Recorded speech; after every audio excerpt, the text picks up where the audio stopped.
Warning: the following video contains spoilers for Spider-Man No Way Home, West Side Story 2021, and The Snowman. Or, you could ignore this message, I am not your daddy after all.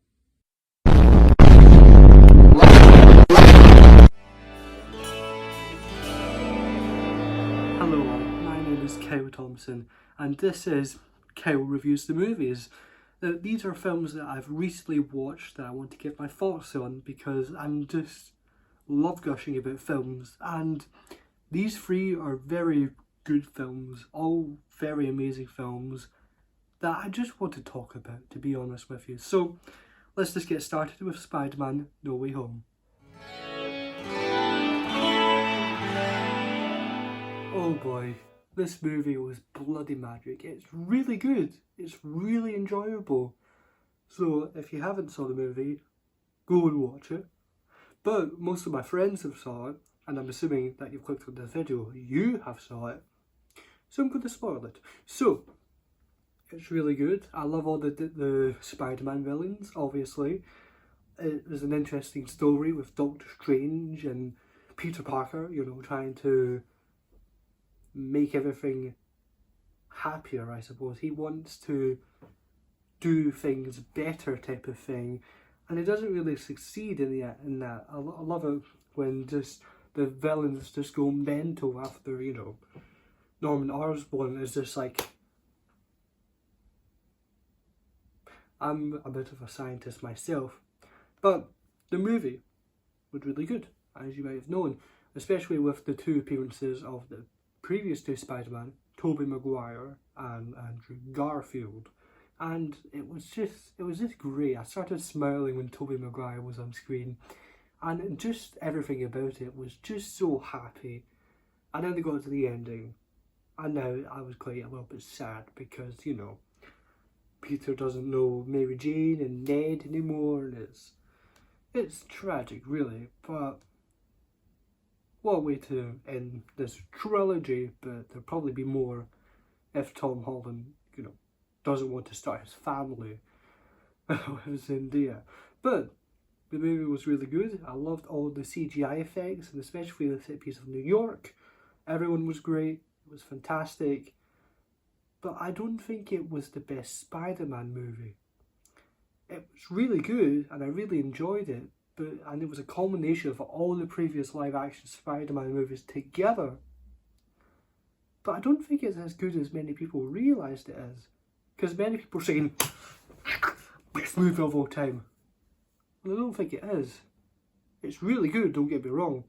But it's not one of the greatest superhero movies of all time territory in Spider-Man 2, Into the Spider-Verse, and vice versa. And for that reason, I'm going to give Spider-Man No Way Home an 8 out of 10. Still really good. Still really good.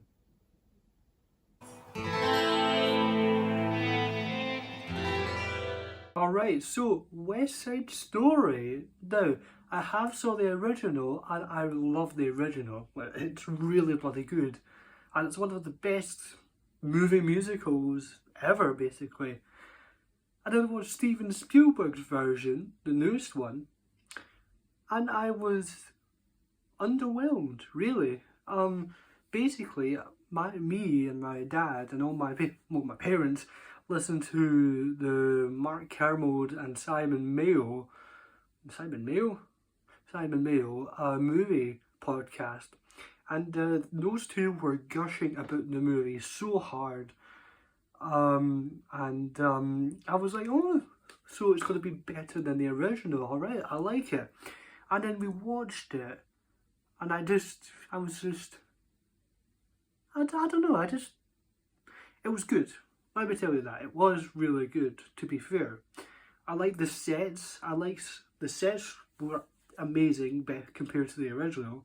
It was a lot more grittier than the original, but that's because the original was made in the 1950s, where it was all polished and all that shenanigans. And basically, it looked a lot better. And the actors were probably the worst part, I think, really. I mean, Ansel Elgort, is that his name? I know his first name's Ansel. He was bloody good. He was enjoyable. And in the Kermode report, he said it was horrible. He was like, not horrible, but he said he was probably the worst one. And I'm just thinking to myself, really? He was probably the best one. I thought all of the other actors were good, especially the woman who played Maria. But some of the singing that she does, she lacks kind of an emotional feel. It kind of looks like she's just singing without any emotion, like a robot. And the rest of the actors were quite meh, to be honest with you. They were stage actors, which I can understand. They probably haven't saw a movie camera before, but they were sloppy, basically. Especially the person who played Riff, I wasn't that big of a fan of. He kind of just looked like he was just walked onto set, and the casting director was like, "Oi, go on there." He's just like, okay. But it was good. It wasn't as good as the original, but you can't top it. But it was good, and I also heard that they also said that it was Steven Spielberg's best movie in 20 years, and I have to say that is sadly wrong. It's a good movie, but I don't think it's his best in a while, type of thing, you know. But it was good nonetheless. However, it was underwhelming for me, so it gets a 6 out of 10 from me.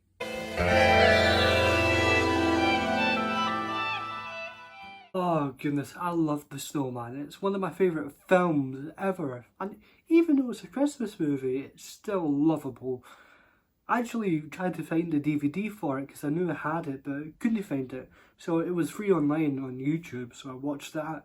And I also watched the behind the scenes because I used to love watching that as well. But I just honestly love The Snowman. It's really good. One of my personal favourite animated things ever, along with Wallace and Gromit and Tom and Jerry. And it's just amazing, to be honest. It's about this boy building a snowman, and then the snowman comes to life. It's so good. It is really bloody good. And I love the animation of it. I love everything about it. The animation, you know, it's all hand drawn. And even when they made The Snowman and the Snow Dog, the sequel to it, they still used animation because they didn't think that CGI would make it look good. But I love the music by Howard Blake, especially Walking in the Air, you know, classic.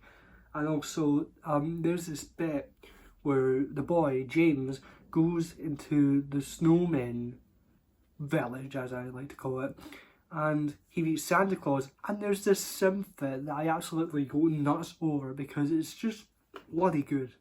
It's bloody great. And I just love everything about it, and the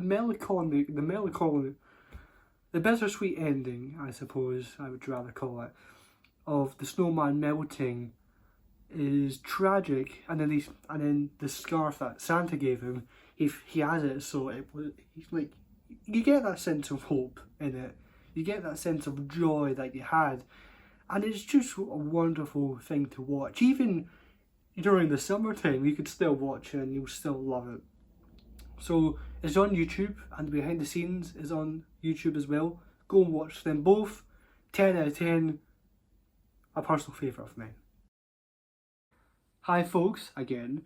Thank you all for watching this video. As always, click all the buttons down below, you know, like, subscribe, all that jazz. And this was a really fun video to make. I enjoyed just spilling my guts over movies that I watched. So it was really fun. I really enjoyed it, and I hope you all enjoyed it with me. So, I hope to see you all soon.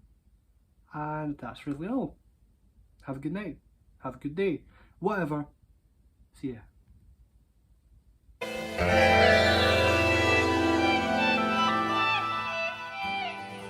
DVD of it that I was going to look out for and watch it, but couldn't find it.